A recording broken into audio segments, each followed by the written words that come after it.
What's up, everybody? Welcome back to another episode of A Playmaker's View. I'm your host, as always, Jayme Burdish. Today, I have an old guest of mine, Antonio Williams, joining the show.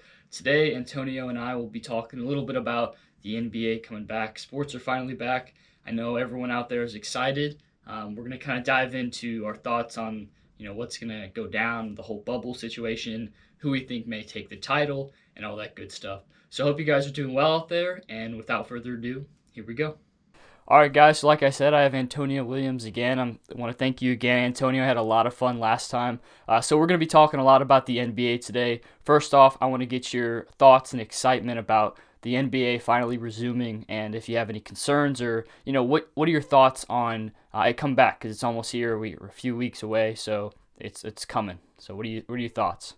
Yeah, it's weird because obviously I'm married to this sport and love this game. So I'm really happy that the league is back. But at the same time, it's really sobering to see it when you're watching and there are no fans. That's the biggest thing. And then also when you're watching, whether it's a halftime, I'm a big WNBA fan. So I watched them as well this weekend on Saturday and Sunday. There were 6 games. I watched all 6 of them. And to watch the players do halftime interviews, to do interviews in between quarters, and they're talking about Breonna Taylor, but also talking about the game as well. It's very sobering to see that because, again, they're bringing attention to the cause that they're very passionate about, and then the other thing as well is, again, when you're watching Holly Rose doing these interviews, for example, on ESPN, and she's social distancing as she's doing the interviews. So again, if you are concerned about the world and the world that we live in outside of sports, to see these players during these times from a social standpoint use their platform, and the fact that they have to social distance at the same time, and you're watching the people, the officials, as they're keeping score along the table, everybody that's working the clock, keeping score, etc., they're wearing masks. So with that being said, again, no fans, and the players are social distancing, the coaches are social distancing. It's exciting, but it's also very sobering when you watch it at the same time because it's a reminder of the times that we're currently in. Yeah, I totally agree, and I think one thing that I wanted to talk to you about is those players getting out those messages. You talked about Breonna Taylor and the Black Lives Matter movement, all that stuff, and it's tough to do that stuff right now because of all that's going on with the pandemic. So I wanted to hear your thoughts on how you think the players are handling. Obviously, they have that huge platform, and it's important for them to speak up and use that platform. But how do you think that they've reacted to it safely? And have they been able to? Do you think they're doing it in a correct manner, or do you think things could have been done a different way? Well, one of the things I'll say, my position, Jayme, is this. I think when we are looking at anything that is as moving the needle forward, going in the right direction, right? Anything that we're doing from that standpoint, I really believe, and I think that we should kind of veer away or shy away from creating aisles, because now it's everybody's on the same page. Everybody wants to see positive social change. And then we create these aisles as to how it should be done. And then it's everybody wants the same goal. Now everybody's fighting because now you're trying to figure out what's the best way to do it. And if person A is Jayme is doing it one way and Antonio's doing it another way, now we're both at odds with each other, even though we want the same thing. Yeah. And I think that's very unfortunate sometimes when we see this. And so with that being said, I think that when a player is, because again, all of these players, even though we all may want the same thing, we've all had different experiences with it, right? And I've had some very personal, very stark experiences with it, right? And very detailed, and some players may their experiences may be a little bit different, or their reasonings and joining the quote unquote joining the fight may be different than mine. because of their experience. But at the end of the day, I think all the players want the same thing in terms of moving forward with having a society that's more inclusive and from an equality standpoint, socially and economically for everyone. So with that being said, I just think that we should avoid having aisles, and also too, the other thing is it's okay to have different points of view, but to sort of contest those points of view in the media is probably the wrong thing, right? And you know, all of these players are all connected. When you're talking about it from a WNBA standpoint, you're talking about 144 players, 12 teams, 12 players, which is crazy, right? So it speaks to how difficult it is to make the league. And in the NBA, you're talking about 470 or so players. With that being said, both WNBA and NBA players are part of a very small fraternity, so you all can get in contact with each other. So if there's some things that you guys need to hash out, you certainly don't need to do that in the media. Mm-hmm. And because now once you're doing it in the media, now it's sport, number one, and most importantly, you're taking away from the cause that you say that you're so passionate about. So I just believe that, again, it's we all have different experiences, right? When we start talking about me as a Black man, Jayme, we start talking about the Black community. Well, the reality is there are different experiences and different values and different ways of going about things. Our community is a myriad of people. It's not just one experience, one particular way of thinking, etc. And I think that gets lost sometimes. Mm-hmm. So with that being said, it's okay to bring your experiences and your values to the table. And if you are trying to move forward in a positive manner, and maybe you have a different thought than someone else, have that thought, stand on your thought. But when you guys are disagreeing, do that behind closed doors, and don't do that in the media, because it takes away from what's trying to be accomplished.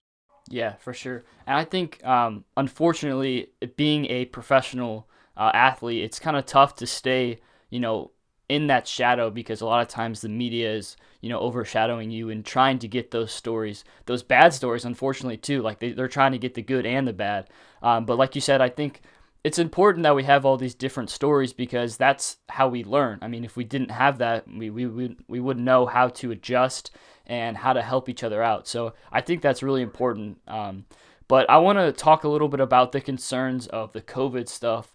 I know that they have the bubble situation and different leagues have been doing it differently, but how do you think the league is handling the whole situation with trying to keep the cases low, keep everybody healthy, and hopefully finishing this season off? I think the league is doing a great job. And it's funny that as we're having this conversation, Jayme, both of us are baseball guys as well. And the fact that now we have this unfortunate situation and circumstances that we have going on with the Marlins right now, Yeah. with 12 people testing positive, and them having to cancel their game in Baltimore and things of that nature. And it just further underscores that in this time, again, which is why it's so sobering, which I was alluding to when I was talking about watching the NBA games this weekend and watching those NBA scrimmages as well.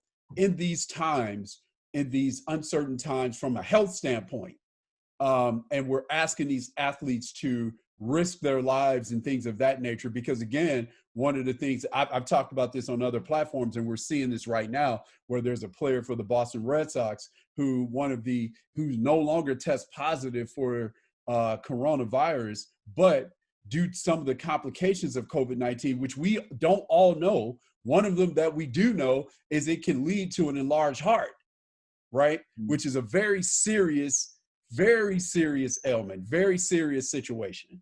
And so we're asking these players to do this. And now it's, when you're looking at the NBA and the WNBA, and you look at hockey when it comes back as well, they're looking at testing every day, and they're also being in a bubble, which is probably a safer bet than the NFL and the NBA, and I'm sorry, the NFL and Major League Baseball not competing in a bubble, and people going back to their respective homes and things of that nature.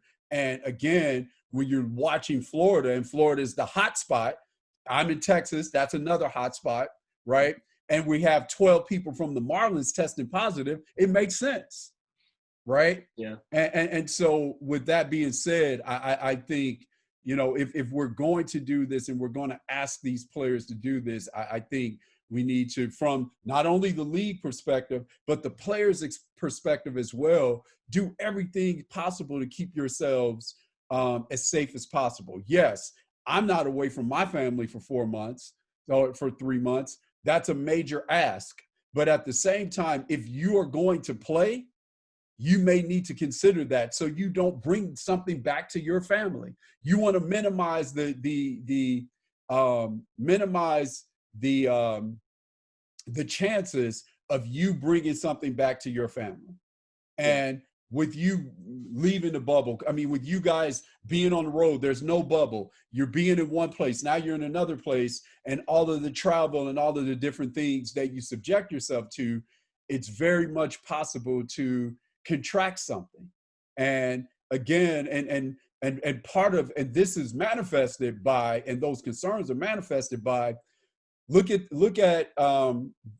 Canada, look at Toronto, the city of Toronto, and their government said nope, and the Canadian government said nope for the Blue Jays. If you guys are going to be coming in and out, and you're going to the States, and people in the States are acting like we act, you guys can't come back here and play baseball, right?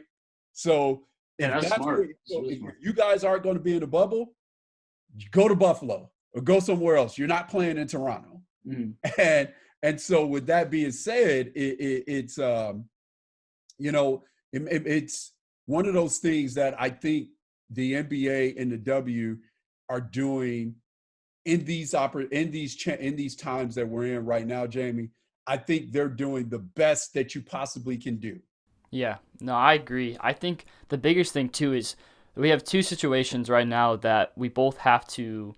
There's like two sides of it. There's the people for the corona stuff who really just don't care. They think that, masks, well, it's their own opinion. I'm not going to say anything about it. But my point is here is that the Black Lives Matter stuff and the corona stuff is very similar. We both have to rely on each other to have an ending to it. And I think that, like you said, the NBA is doing a great job of that.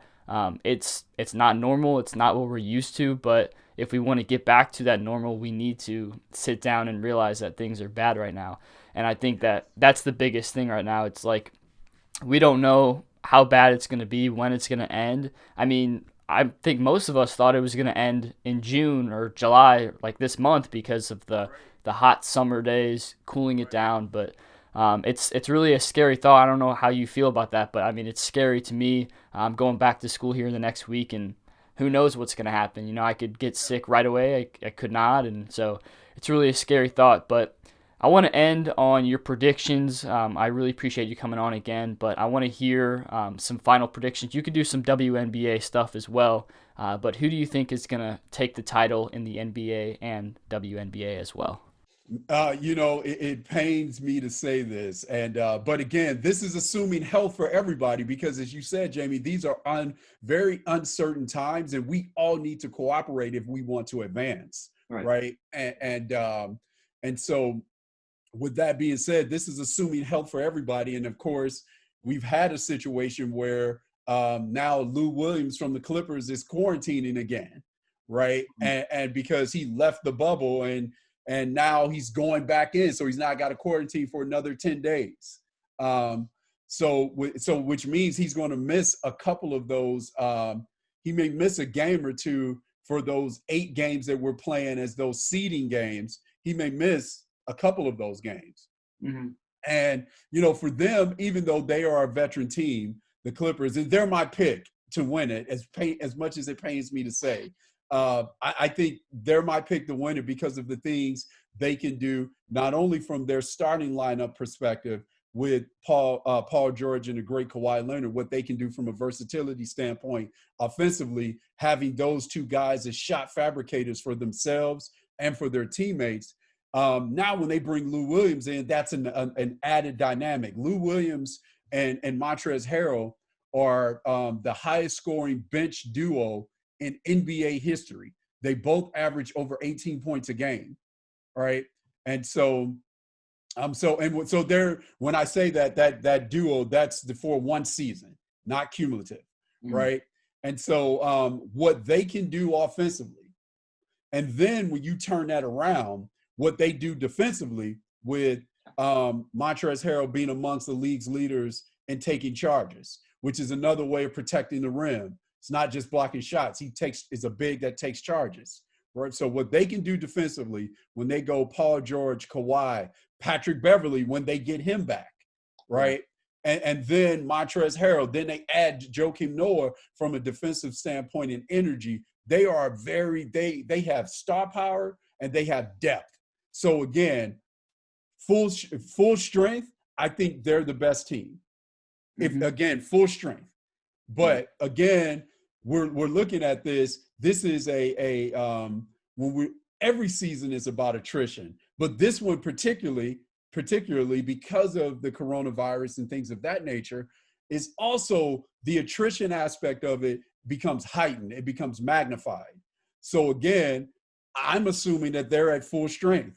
I don't know if they're at full strength, but having said that, as much as I picked them, if the Lakers, when you look at them, the thing with them is they're going to have to rely on some of those new additions that they brought to be major players for their team. Those guys have to play well. Now, if they play well, it wouldn't surprise me if they play well. LeBron does superhuman things and they win it. That wouldn't surprise me, right? That would not surprise me at all. But I do think the champion, again, assuming health, my thought is the champion is coming from the Western Conference. And assuming health, I would say the Clippers are the best team in a 7-game series because of their depth and things of that nature. But again, and that pains me to say because I would like to see the Lakers win, right? It wouldn't surprise me if Dion Waiters, J.R. Smith, Markieff Morris, someone in that triumvirate of bench players, Alex Caruso, now let's expand it out to 4 or 5 players, Alex Caruso, KCP, somebody in that group of players, if they perform really, really well, it wouldn't surprise me if the Lakers win it as well. And, one thing of note, too, I'll say really quickly, in the Lakers' favor, as we've started these preseason games before we get to the seeding games, Kyle Kuzma's played very well, very well. So, again, if they get that sort of production from a guy and then they get those bench guys doing their thing, I think they're very, very tough. Yeah. I think that would have been one of my picks. I was going to say the Lakers, but it's really wide open. I think it really is. There's so much talent around the league and so many young guys, so many good bench players that have availability to, come out and score 15, 20 points a game. I really like Ja Morant, so I think that that team is going to be great. I don't think they'll win it, but, they'll make a good run at it, so... but the other thing I was going to say is it's almost like March Madness. I know I said this a few weeks ago, but it is like everything starts new. Like these teams, obviously they've been training and, they have their seedings and all that stuff. But, literally anyone could win this thing. So it's going to be really interesting. And I'm excited. I know you're excited. But, yeah, if you have any final thoughts, please feel free to let us know. But I really do appreciate you coming on. No, thank you for having me, man. And I'll say this, to your point where you're touching on is very reminiscent to a certain extent of 1999 when the Knicks were an 8 seed. And this was a lockout shortened season. We had a lockout. Tim Duncan's rookie year, we had a lockout. And then they come and the Spurs win that title in 99. Yeah. When they and that was Tim Duncan's first title. And so it was actually David Robinson's first title as well. So they won it in 99, Avery Johnson, et cetera. All those guys are on that team. They won it in 99 and they played the Knicks, and the Knicks were an 8 seed. And they're the only 8 seed to make the NBA finals. And it was because since we had that lockout shortened season, we had a lot of wacky things happening. Yeah. Right. And so to your point, with us now starting back up again, it lends itself to some crazy things happening. And For sure. so we'll see. Again, as you said, I think with Memphis, I think they are the 8th seed right now, and they're essentially playing with house money because everybody thinks that New Orleans and other teams are going to pass them, Yeah. right, for that 8th seed and the right to play the Lakers in the first round unless something crazy happens. But so they're right now the 8th seed, and they're really playing with no pressure because people think that they're going to get passed. I mean, could it happen? Sure, especially if we have that 8-9 play in. Could it happen? It could, but at the same time, they're the 8th seed, right? And they're the 8th seed. They're the 8th seed for a reason. And again, Ja Morant, Jaren Jackson Jr., Brandon Clark, Dylan Brooks. This is a very exciting team, man. So I think people should not count them out of the 8th seed that they currently already hold. Yeah, no, I agree. I love me an underdog too, so it'll be really interesting. But I'll have to check in with you in the next few weeks and see how things are going. Hopefully, I'm really hoping and praying that things will go through. Everyone will stay healthy, and hope you're doing well. And for the fans out there, hope you guys are doing well, and the viewers. I want to thank Antonio again. Please go check out his stuff. He's on Instagram, and are you on YouTube as well, or just Instagram? I'm at YouTube at A. Williams Basketball, IG A. Williams Basketball, Facebook A. Williams Basketball. It's all the same. Yes, sir. So go check him out. All right, go check him out. Thank you guys for joining me, and we'll be back with you guys next week for another episode of A Playmaker's View.